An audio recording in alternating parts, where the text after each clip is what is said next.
Halo guys. Halo teman-teman semua, selamat datang di channel YouTube kesayangan Anda ini.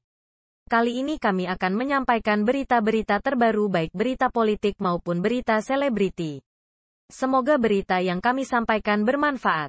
Jangan lupa like, komen, dan subscribe biar tidak ketinggalan berita-berita yang kami sampaikan. Ferdy Sambo vs Kabareskrim. Kamarudin Simanjuntak singgung kebakaran gedung Baintelkam, kasus tambang ilegal yang menerjang Polri makin memanas. Kapolri Jenderal Pol Listio Sigit Prabowo sudah angkat bicara. Kini Ismail Bolong, mantan anggota Polri yang mengaku menyetor uang ke Kabareskrim Komjen Agus Andrianto, tengah diburu. Meskipun Ismail Bolong sudah membantah pengakuan viralnya itu dibuat atas ada intimidasi dari Hendra Kurniawan. Kubu Ferdy Sambo dan Hendra Kurniawan satu suara membenarkan kasus tambang ilegal Ismail Bolong melibatkan Kabareskrim Agus Andrianto. Terkini kuasa hukum Brigadir J. Kamarudin Simanjuntak ikut angkat bicara. Di tengah perseteruan Ferdy Sambo Hendra Kurniawan dengan Kabareskrim Komjen Agus Andrianto, Kamarudin Simanjuntak menyinggung gedung Baintelkam Mabes Polri yang terbakar. Lantas apa kaitannya antara gedung Baintelkam terbakar dengan kasus tambang ilegal Ismail Bolong? Kamarudin Simanjuntak.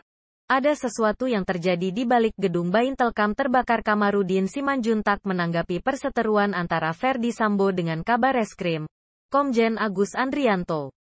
Menurut kuasa hukum keluarga Brigadir J, itu ada sesuatu yang terjadi di balik gedung Baintelkam terbakar.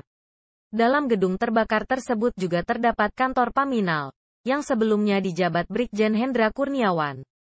Sebagaimana diketahui bahwa ex-Karo Paminal itu merupakan terdakwa perintangan penyidikan atau obstruction justice meninggalnya Brigadir J. Kita lihat aja kemarin kan tiba-tiba kebakaran itu gedung Baintelkam. Apa sih yang ada di dalam gedung Baintelkam? Selain Intel kan di situ ada Paminal, ujar Kamarudin. Itu kan kantornya Brigjen Hendra Kurniawan kan, yang HK itu yang B95 HK. Itu kan kantor dia, kata Kamarudin. Dilihat dari Kompas TV yang tayang pada Minggu, tanggal 27 November tahun 2022. Menurut Kamarudin bahwa di gedung Paminal terdapat data-data atau catatan-catatan anggota polisi yang bermasalah. Data siapakah di Paminal? Ya data atau dosa-dosa daripada aparatur kepolisian. Karena ini kan polisinya polisi, ungkapnya. Nah, kenapa itu harus terbakar? Ya supaya data-data itu hilang. Nah kan sudah terjadi selama ini di mana-mana juga begitu, tambahnya.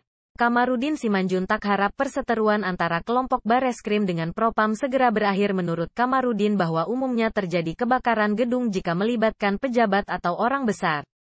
Dibandingkannya dengan rumah penduduk yang sudah ditempati selama 30 tahun tidak mengalami kebakaran.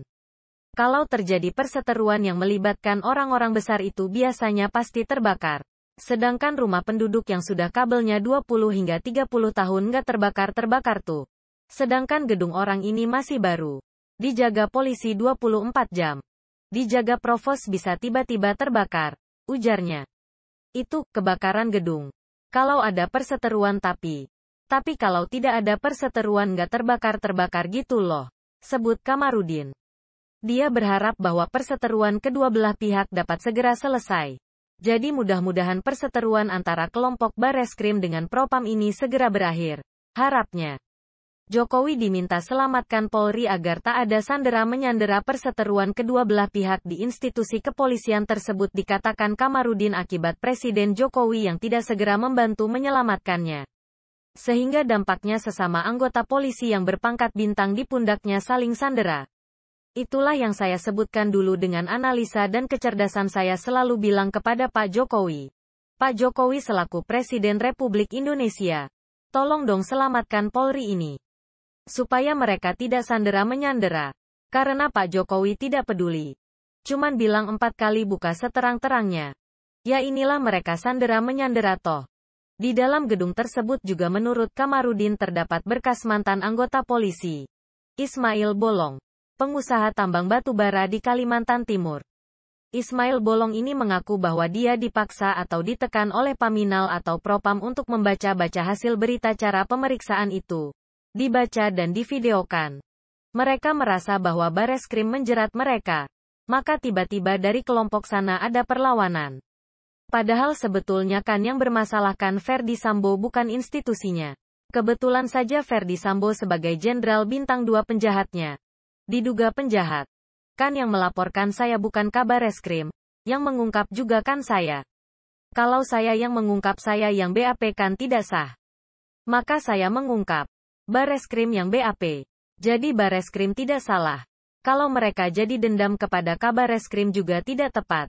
Yang tepat itu mereka menyadari kesalahannya. Kemudian minta maaf kepada Tuhan dan menyesal. Minta maaf kepada orang tua almarhum Brigadir Yosua Huta Barat. Pemerintah. Wartawan. Masyarakat Indonesia. Selesai. Maka pertolongan Tuhan datang. Kalau mereka jadi dendam kepada Kabareskrim karena saya mengungkap kejahatan mereka. Salah. Tandasnya. Ruangan Baintelkam kebakaran. Polri. Sudah bisa dikendalikan. Tidak ada barang terbakar. Polri pun memberikan penjelasan soal insiden kebakaran tersebut. Karo Penmas Divisi Humas Polri Brigjen Pol Ahmad Ramadan menuturkan dugaan adanya kebakaran bermula dari 2 baterai uninterruptible power supply, UPS, yang mengalami kerusakan. Kerusakan itu membuat adanya kepulan asap. Infonya ada 2 baterai UPS yang mengalami gangguan yang mengakibatkan kepulan asap saat dipadamkan dengan menggunakan APM. Alat pemadam ringan. Biasa.